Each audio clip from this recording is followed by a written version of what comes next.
लो जी, media जरा ये कह रहे हैं कि बाबर और रिजवान को ट्राई नेशन सीरीज के साथ साथ एशिया कप से भी बाहर कर दिया जाएगा या प्लान कर लिया गया है बाहर करने का। अब सबसे पहले आपकी राय जानते हैं कि क्या अब आप लोगों की बस हो गई है? क्या आपके ख्याल में ये दुरुस्त है बाबर और रिजवान को ड्रॉप कर देना? T20 तो पहले से ड्रॉप है, क्या एक रोज़ा क्रिकेट से भी, या फिर आप समझते हैं कि नहीं, उनको एक रोज़ा क्रिकेट में उनको रहना चाहिए, या आप समझते हैं कि T20 का भी हिस्सा होना चाहिए? आप अपनी राय दीजिएगा, इस स्टोरी के ऊपर आगे बात करते हैं। सबसे पहले बात यह करेंगे कि अब काफ़ी 2-3 साल हो गए हम इस बहस से बाहर नहीं आ पा रहे। बाबर और रिजवान को होना चाहिए, एक उनके जो चाहने वाले हैं वो कहते हैं जी होना चाहिए, जो उनके चाहने वाले नहीं हैं वो कहते हैं नहीं जी, बड़े हमने टूर्नामेंट देख लिए, उनकी परफॉर्मेंसेस जो है वो इतनी अच्छी नहीं है। बल्कि बाबर का तो और केस है, बाबर तो वनडे क्रिकेट में बहुत ज़्यादा कंसिस्टेंट रहा है, लेकिन पिछले 2-3 साल से आहिस्ता आहिस्ता करके उनकी जो है ना क्रिकेट में डिक्लाइन आया। पहले टेस्ट क्रिकेट में डिक्लाइन आया, जिसका जो बाकायदा आगाज़ अगर आप कहेंगे तो वो 2022 के एंड से स्टार्ट हुआ, जब इंग्लैंड की टीम आई थी, जब वो जल्दी आउट होना स्टार्ट हुए, फिर थोड़ा थोड़ा करके फिर ऑस्ट्रेलिया जब हम गए तो वो एक मेजर हमें एक मसला नज़र आया। बल्कि उससे भी पहले कहूँगा 2022 के एंड से, इसलिए कि 2022 के बाद 2023 के एशिया कप में भी कोई इतनी खातिर खा कारकर्दगी नहीं थी, और फिर उसके बाद वर्ल्ड कप बहुत ही उनका दरमियाना सा गया। फिर उसके बाद जो 2023 का जो ऑस्ट्रेलिया टूर था उसमें टेस्ट क्रिकेट में उन्होंने बुरी तरह से स्ट्रगल किया। फिर उनकी वो मुश्किलात दिन ब दिन बढ़ती चली गई। वनडे स्टिल उनका बेस्ट फॉर्मेट था, लेकिन वहाँ पे भी आहिस्ता आहिस्ता करके उनकी प्रॉब्लम्स आती रहीं। जो थोड़ी सी कंडीशन उनको सूट करती हैं वहाँ स्टिल उनकी परफॉर्मेंस बेहतर है, जैसे कि ज़्यादा बाउंस वाली जगह होती है, जैसे ऑस्ट्रेलिया, साउथ अफ्रीका हो गया या न्यूजीलैंड, यहाँ पे उनकी अभी भी परफॉर्मेंस ठीक है। लेकिन उसके अलावा जो एशियन कंडीशंस हैं या अदर कंडीशंस हैं उसमें वो थोड़े से स्ट्रगल करते हुए हमें दिखाई दे रहे हैं। और रिजवान का तो लिमिटेशंस का इशू है कि सेकंड स्ट्रेंथ में उन्होंने कुछ अच्छे चेजेस भी 2-3 साल में किए, लेकिन ओवरऑल जब से इंपॉर्टेंट टूर्नामेंट्स आना स्टार्ट हुए, इंपॉर्टेंट टूर्नामेंट में ना तो किसी इंपॉर्टेंट मैच में उनकी बड़ी परफॉर्मेंस है, और ये 2025 का साल तो उनके लिए बहुत ही मुश्किल जा रहा है, जहाँ पर उनकी स्ट्राइक रेट, उनकी परफॉर्मेंस सभी बिलो द पार है।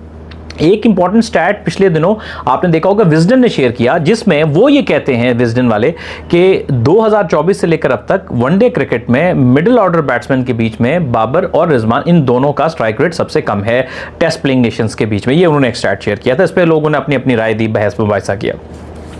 मेरा ये ख्याल है, आप इसमें जो मर्जी ओपिनियन ले लिया, अभी तो ये मीडिया जराया कर, अभी ये तो ऑफिशियल नहीं है ना, होगा नहीं होगा ये तो वक्त बताएगा। T20 में तो अभी मुझे नहीं दिख रहा है। मैं अगर आपको एक ऑनेस्ट ओपिनियन दूं ना, जराए अलग हैं कि T20 में वापसी तो बिल्कुल नहीं दिखाई दे रही है। वो T20 में वापसी आपकी तब हो सकती थी कि जब आपकी ओपनिंग, जिनकी मतलब ये ओपनिंग कर रहे थे तो इनकी जगह पे ओपनर है, वो बिल्कुल फेल हो जाते 2 या 3 सीरीज में, तो फिर जाहिर है कि वो आप कहते हैं कि नहीं भाई, हमने जो नहीं चल रहे हैं प्लेयर, तो हम पुराने प्लेयर को वापस लेके आएंगे, तो वो कहीं ना कहीं डिलीवर कर रहे हैं, तो वो तो एक बात है। और मिडिल ऑर्डर में ज़ाहिर है दोनों स्ट्रगल करते हैं खेलने में, तो वहाँ तो आना मुश्किल है। तो मुझे टेक्निकली जगह नज़र नहीं आ रही। हाँ, वनडे क्रिकेट में बाबर का तो स्टिल मैं कहूँगा उसके पास चांस है, क्योंकि वो उसकी परफॉर्मेंस ही इतनी ज़्यादा है बाबर की वनडे क्रिकेट में, उसने रन ही इतने किए हुए हैं कि वो उस पर यह डिसाइड करना कि कभी भी अगर कोई ऐसा मौका है कि इतनी ज़्यादा फ्लॉप हो गया, या मिसाल लीजिए अगली 1-2 सीरीज़ में मजीद फ्लॉप हो जाते हैं या रन नहीं होते, फ्लॉप तो लफ्ज़ नहीं कहना चाहिए, रन नहीं होते, तो फिर शायद सोच आएगी कि यार क्या वनडे से भी अब ड्रॉप होना बनता है। लेकिन जो तलवार लटक रही है ना, अगर आप मुझसे पूछेंगे, वो मोहम्मद रिजवान पे लटक रही है, क्योंकि रिजवान एक वैसे लिमिटेड प्लेयर हैं। मैं बैट्समैन, एज ए बैट्समैन बात करूं, मैं हमेशा एक बात कहता हूं कि विकेट कीपिंग में रिजवान का कोई सानी नहीं है। एज अ विकेट कीपर वो पाकिस्तान के आज भी नंबर 1 विकेट कीपर हैं, और एज अ विकेट कीपर वो दुनिया के इस वक्त one of the best wicket keeper है। उनका जो ग्लव वर्क है, उनकी जो फुर्ती है, उसका कोई जोड़ नहीं। लेकिन हम बात कर रहे हैं जेन्युइन उसूल पे, उनकी बैटिंग की एबिलिटी के ऊपर बात कर रहे हैं कि वनडे क्रिकेट में उनकी जो स्ट्राइक रेट है वो बड़ा सीरियस कंसर्न है, जो इनकी वजह से पाकिस्तान कई मैचेस में मुश्किल में आ गया। बहुत ज़्यादा डॉट बॉल खेल रहे हैं, जो कि जाहिर है कि पाकिस्तान की बैटिंग लाइनअप को डेंट कर रही है बहुत ज़्यादा।